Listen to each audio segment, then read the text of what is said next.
reçois aujourd'hui avec plaisir notre économiste en chef, Jean-Marc Sylvestre.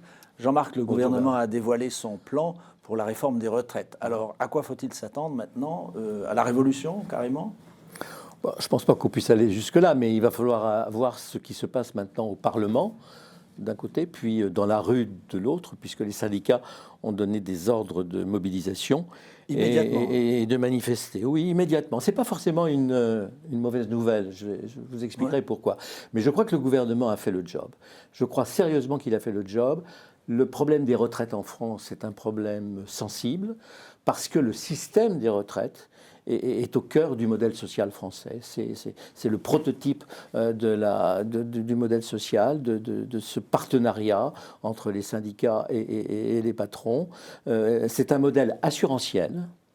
Et comme tous les modèles assurantiels, ceux qui travaillent doivent équilibrer ceux qui sont à la retraite. C'est-à-dire que le système n'a pas le droit d'être en déficit. C'est un peu comme l'assurance automobile.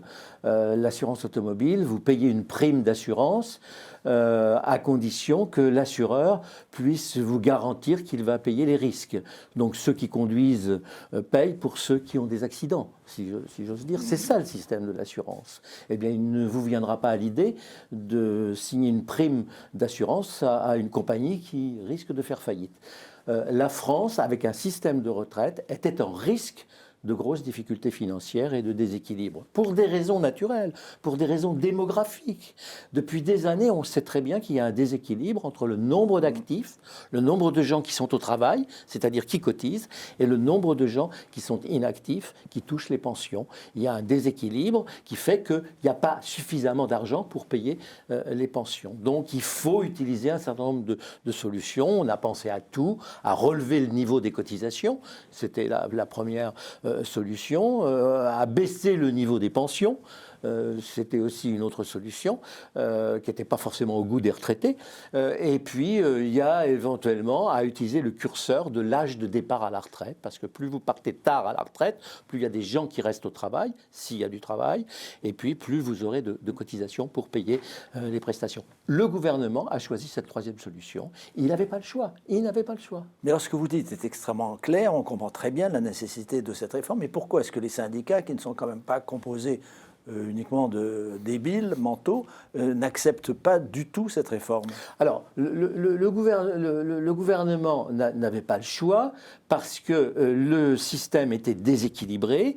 Il n'était pas très déséquilibré. Il était déséquilibré à raison de 3% de déficit, ce qui était totalement gérable. Mais annuel, les cumuls... Sauf que les cumuls annuels nous amenaient à des sommes colossales ou obligeaient le gouvernement à chaque fois à éponger ce déficit par le biais des impôts. Et ça n'était pas possible, surtout que le gouvernement, par ailleurs, il vit à crédit. On a tellement dépensé de choses pendant le Covid, le quoi qu'il en coûte, etc., on ne peut pas continuer d'accroître le montant des dettes. Donc il fallait absolument donner un signe positif au marché financier, c'est-à-dire à tous ces fonds d'investissement, ces fonds d'action qui financent le déficit public, en leur disant, écoutez, on est responsable parce qu'on connaît nos failles, on connaît nos faiblesses, notamment le système de retraite, vous voyez, on va le régler. Et effectivement, les marchés financiers ont assez bien réagi au projet de retraite parce qu'ils se disent que la France est en train de devenir un peu sérieuse de ce point de vue-là. Alors pourquoi les syndicats sont-ils vent debout? Eh bien, les syndicats sont vent debout pour deux raisons. La première, c'est parce qu'on a osé toucher à un totem qui est l'âge de départ à la retraite. Les syndicats ne voulaient absolument pas qu'on recule l'âge de départ à la retraite. Or, on a reculé l'âge de départ à la retraite, non pas à 65 ans comme ils en avaient peur, mais à 64 ans. Donc le gouvernement a fait un petit compromis de ce point de vue-là. Mais je crois qu'il y a une autre raison pour laquelle ils n'osaient pas y toucher, c'est qu'ils ont très bien compris que la défense d'un système de retraite était pour eux l'occasion de se remobiliser. On a un syndicalisme en France qui était démobilisé. Il a été démobilisé parce qu'il n'a pas vu les évolutions, la modernité, le digital, et que le nombre d'adhérents dans chacun des syndicats a baissé, et que ces syndicats ont été dépassés très souvent par la base. On l'a vu pendant la période des Gilets jaunes, c'était incontrôlable. Vous aviez une pagaille noire dans les rues, avec des risques de révolution, des risques de violence, et vous avez vu à cette époque qu'aucun syndicat officiel n'était capable d'incarner ce mouvement, de le porter, de l'encadrer et même de le réguler. Et ça, le gouvernement en a pris bien conscience et que je crois qu'il a donné entre guillemets, l'occasion, je ne pense pas que ce soit contractuel, il a donné l'occasion à tous les syndicats de prendre en main leurs responsabilités. Ils vont donc, à mon avis, prendre en main leurs responsabilités. Et ça, c'est une bonne nouvelle, parce que si la manifestation se passe correctement, si la mobilisation se passe correctement, on va avoir un dialogue social qui va pouvoir se réinstaurer entre un gouvernement d'un côté, qui est dirigé par Elisabeth Borne, qui a bien géré cette affaire. Vous trouvez ? Oui, parce qu'elle a écouté tout le monde, elle a fait les compromis qu'il fallait, et notamment sur les petites retraites, sur la pénibilité, sur les carrières longues. Donc il y a encore sans doute certaines choses d'ajustement. Alors il y a encore des trous dans la raquette, il y a encore des déficits. C'est vrai qu'il aurait fallu parler du travail des seniors. On ne peut pas espérer que les seniors se mettent au travail si on ne change pas les formes de ce travail. C'est vrai qu'en France, les seniors travaillent beaucoup moins que dans les autres pays. Beaucoup moins parce que les entreprises ont eu intérêt pendant toute une époque à s'en débarrasser, disons-le. Et puis ils travaillent beaucoup moins parce que le travail n'est pas intéressant dans la majorité des cas. En revanche, vous avez des seniors qui travaillent encore très longtemps parce que leur travail est intéressant. Donc il faut rendre désirable le travail. Là, elle n'a pas beaucoup travaillé, mais peut-être qu'elle va travailler. Donc, elle a fait les compromis. Elle a écouté tout le monde, et une fois qu'elle a écouté tout le monde, elle a tranché et elle a pris sa responsabilité sur les 64 ans et quelques mois. Donc, on va voir ce que ça donne. Mais si les syndicats réussissent à faire la pédagogie globale en se remettant à la table, on trouvera d'autres sujets de discussion, et à mon avis, le dialogue social va pouvoir réembrayer. Et à l'Assemblée, comment est-ce que ça va se passer? Parce que certains partis d'opposition vont quand même avoir aussi ont déjà une attitude profondément négative. Écoutez, sur le terrain politique, ça paraît quand même relativement clair, parce que je pense que la majorité qui soutient le gouvernement, c'est-à-dire les macronistes, a dealé avec les Républicains. L'ancien parti de Fillon, qui est dirigé aujourd'hui par Éric Ciotti. Ils ont dealé, et je pense que l'ensemble des députés républicains votera cette loi, ce qui fait que la loi sera votée à une majorité absolue, sans avoir besoin de passer par le 49-3. Alors, vous dire que ça va être simple, ça ne va pas être simple, parce que l'opposition, notamment de gauche et d'extrême gauche, a déjà déposé 70 000 amendements.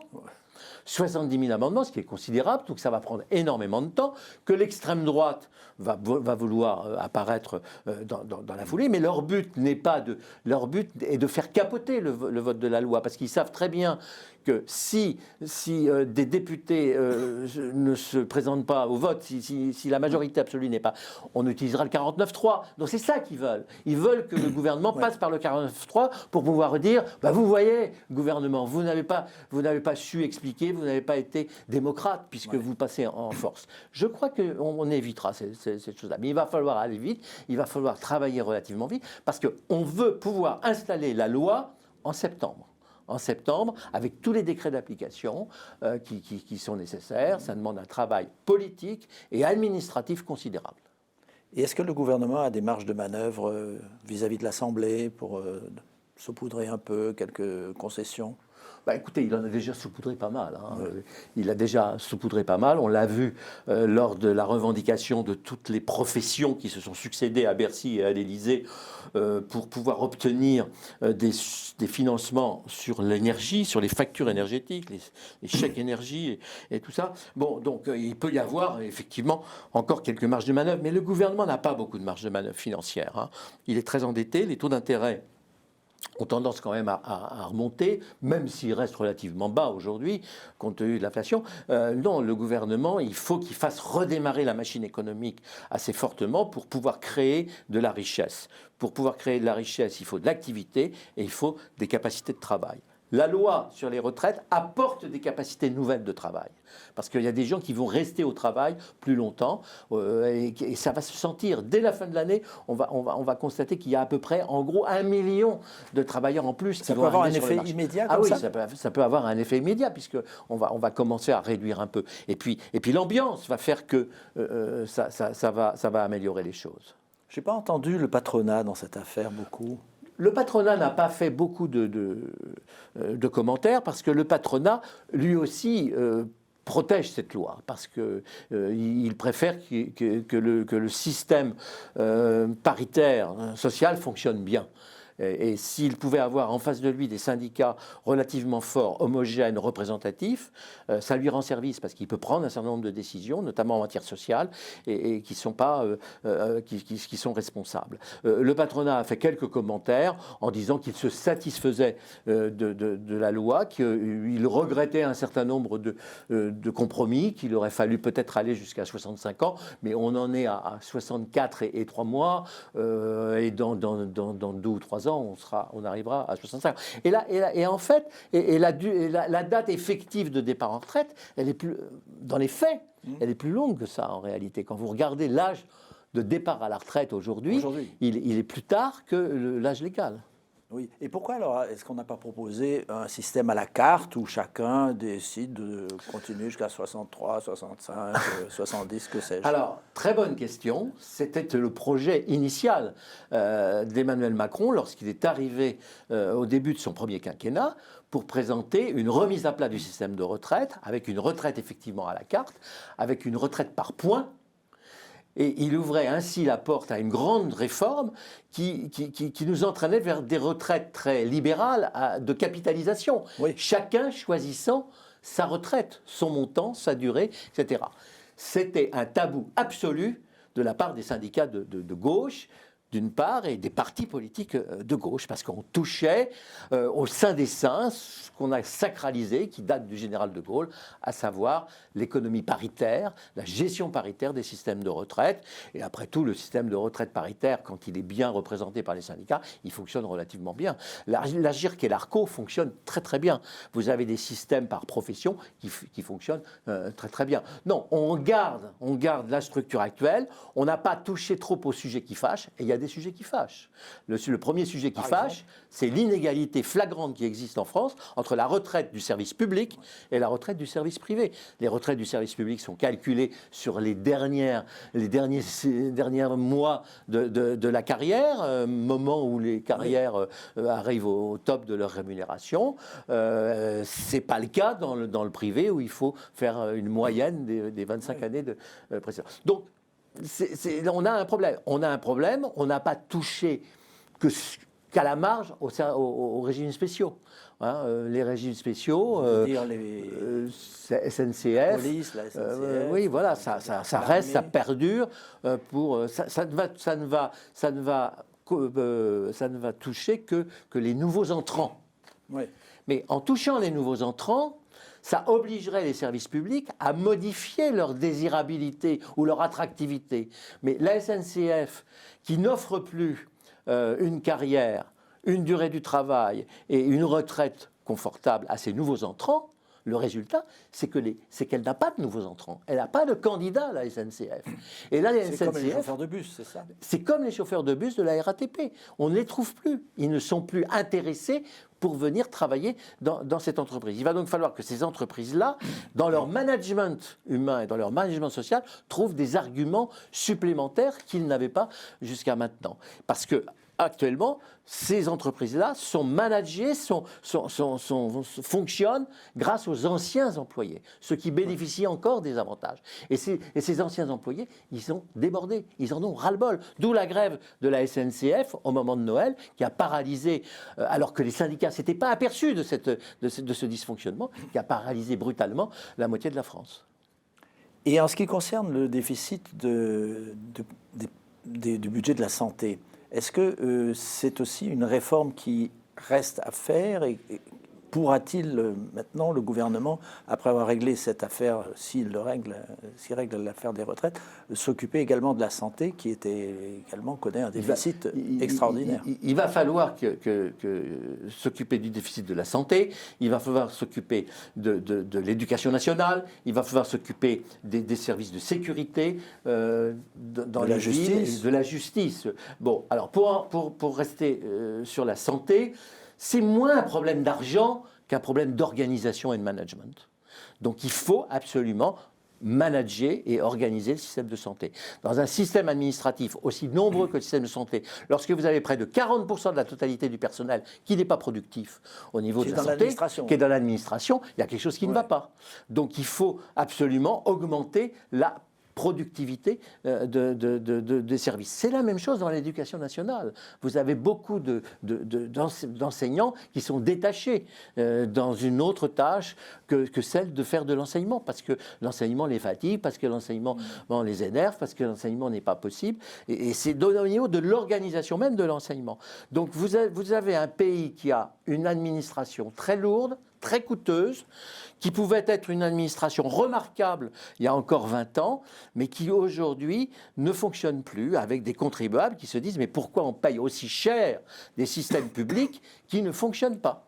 Oui, un taux de prélèvement obligatoire. Un taux de prélèvement qui avoisine 50% du revenu, ça n'est plus possible. Alors, comment voyez-vous la situation de la conjoncture actuellement? La situation de la conjoncture, heureusement que nous avons des entreprises, des grandes, des petites et moyennes, qui continuent de fonctionner et qui fonctionnent relativement bien. Il y a une résilience très forte dans les économies et dans les chefs d'entreprise.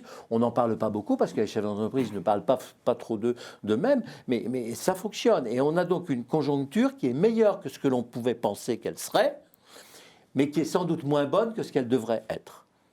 Elle est meilleure parce qu'on pensait avoir une année très compliquée, très difficile. En réalité, le défaut principal de la conjoncture annuelle, c'est d'avoir assumé une inflation très très forte. Mais on s'est aperçu que cette inflation, elle était très ciblée sur des produits, l'énergie, l'agroalimentaire, etc., et qu'elle ne se diffusait pas.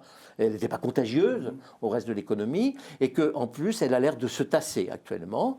On a une activité qui croît relativement bien, avec un taux de croissance qui est plutôt meilleur que ce que l'on pensait, et on finira sans doute, on a fini l'année 2022 sur un trend relativement bon, et puis on aura 2023 qui sera peut-être un peu moins bon, mais qui ne sera pas récessionniste, contrairement à ce qu'a dit le Fonds monétaire international ou la Banque mondiale. Et l'effet de la Covid de ces dernières années se dissipe petit à petit? Alors l'effet de la Covid sur l'Occident se dilue, effectivement. Le retour, le rebond qu'on a eu après le Covid continue d'entraîner un peu les machines économiques. La grande interrogation, c'est: que va-t-il se passer du côté chinois? Est-ce que les Chinois vont nous exporter à nouveau le Covid avec un variant qu'on ne saurait pas guérir? Moi, je ne fais pas partie des pessimistes, je fais plutôt partie des optimistes. Je crois qu'on a suffisamment montré en matière scientifique et notamment pharmacologique qu'on était capable de sortir des vaccins assez vite et assez performants qui diminuaient le taux de dégâts du Covid, ce que les Chinois sont incapables de faire. Non, je crois que ce qui s'est passé en Chine est très important pour l'Occident, parce que la Chine a montré qu'elle avait un problème de management, d'administration, et c'est un problème politique qui doit interpeller la présidence chinoise, qui se sont bien aperçus que leur lourdeur administrative leur rendait impossible. Leur culture du mensonge, ils ne peuvent pas continuer de raconter tout ce qu'ils ont raconté comme mensonge. Sur le Covid, ils ne savaient pas d'où ça venait. Sur les vaccins, parce qu'ils prétendaient que ça fonctionnait. Or, tout le monde sait qu'aucun de ces vaccins chinois n'a fonctionné, etc. Et le refus de le reconnaître, et donc le refus d'acheter des vaccins à l'Occident, on leur a même proposé gratuitement. Enfin, l'Occident a fait une proposition récemment de leur proposer des vaccins Pfizer gratuits. Donc, il y a un problème de ce côté-là. Et puis, d'autre part, ils sont incapables de savoir ce qui va se passer maintenant. Alors, ils ont tout lâché. Oui, c'est une volte-face considérable. C'est une volte-face pour éviter des manifestations et des embrasements. Mais le résultat, c'est qu'il y a beaucoup de malades quand même. Oui, et donc ça va ralentir l'économie chinoise. Donc ça peut ralentir l'économie chinoise. Sauf que l'économie chinoise a repris. Mais dans tous les cas de figure, si ça reprend, c'est bien pour l'Occident. Si la gouvernance chinoise tire les conséquences de ça, les leçons de ça, et donne de la souplesse au système, ce sera bon aussi pour l'économie. Je vais quand même vous raconter une petite anecdote, parce qu'il y a quelques jours, l'ambassadeur de Chine à Paris a réuni quelques journalistes, et j'en faisais partie, et il nous a quand même expliqué que le virus, en fait, c'était les Américains qui l'avaient introduit en Chine. C'était absolument incroyable. Bon, c'est une petite parenthèse. Et en ce qui concerne la poursuite de la guerre en Ukraine, qui s'annonce, d'après les spécialistes, très très longue, puisque la Russie a décidé de mener une guerre d'attrition, de démolir la moitié de l'Ukraine, en particulier les points sensibles concernant l'énergie notamment, et la distribution de l'eau. La Russie peut mener une guerre de cette sorte pendant 10 ans, 20 ans, ça ne changera pas grand-chose à la situation des Russes. Vous avez raison, c'est qu'elle a sans doute les moyens de mener une guerre ou une guérilla urbaine, oui. Comme elle l'a fait dans le passé, pendant très longtemps, parce qu'on s'aperçoit bien que les sanctions économiques ne bouleversent pas la population russe. La population russe ne veut pas se mettre à défiler et à protester contre la guerre, sauf si on touche à ses enfants. C'est-à-dire qu'actuellement, la mobilisation ou la conscription qui envoie les jeunes Russes au front, se faire tuer d'ailleurs pour la plupart, oui. Sont des gens qui soit sortent des grandes campagnes sibériennes ou de la montagne, avec des ethnies qui ne sont pas des ethnies caucasiennes d'ailleurs. Ils n'ont pas touché encore à ce que j'appellerais la petite bourgeoisie russe, c'est-à-dire les gens de Moscou, les gens de Saint-Pétersbourg, etc. Bon, le jour où ils vont toucher à cette population, ça risque quand même bon. Et puis, vous avez les femmes russes qui vont quand même, à un moment donné, se poser des questions sur le non-retour de leurs enfants quand ils les ont vus partir au front. Non, il y a quelque chose qui est incompréhensible dans la stratégie de Poutine. D'ailleurs, cette incompréhension est partagée par beaucoup de personnalités russes, même si elles ne disent pas un mot. Non-explain, comme disait Churchill, hein, on ne se plaint pas, mais on n'explique rien de ce qui se passait. Mais on voit bien qu'ils sont parfaitement conscients qu'il y a eu des erreurs de stratégie qui ont été faites considérables. Comment peut-on les corriger? Comment peut-on le faire? Ça va être compliqué, ça va être difficile. Comment jugez-vous l'action du président Macron dans son deuxième quinquennat? Vous voyez-vous d'abord un changement par rapport au premier? Est-ce qu'il a modifié ses habitudes? Écoutez, par rapport au premier, il a modifié ses habitudes, il est toujours aussi solitaire, il ne délègue pas toujours ce qu'il faudrait. On a bien vu la façon dont il a réglé le problème de la révolte des boulangers, des pressings, etc. Bon, le quoi qu'il en coûte, qui avait été mis entre parenthèses par le ministre de l'économie, Bruno Le Maire, qui fait son travail, parce qu'il veille à l'équilibre des finances publiques, ou du moins au redressement des finances publiques. 3 000 milliards d'euros de dette. Oui, bien sûr. Et puis il veille aussi à une reprise régulière de l'activité. Bon, là, le président Macron, il a préféré ne pas prendre le risque de manifestations, etc. Ce qui motive, je crois, l'Élysée, c'est pas la peur de la récession, ni la peur de l'activité, c'est la peur du gilet jaune. C'est le maintien de la paix sociale. Le maintien de la paix sociale. Et je crois que jusqu'à maintenant, on a réussi à maintenir la paix sociale par la peur, par l'angoisse et par les subventions et par les chèques. Peut-être que la loi retraite va marquer un tournant si les syndicats sont responsables, si les syndicats regagnent de la représentativité et qu'à ce moment-là, on pourra négocier avec eux.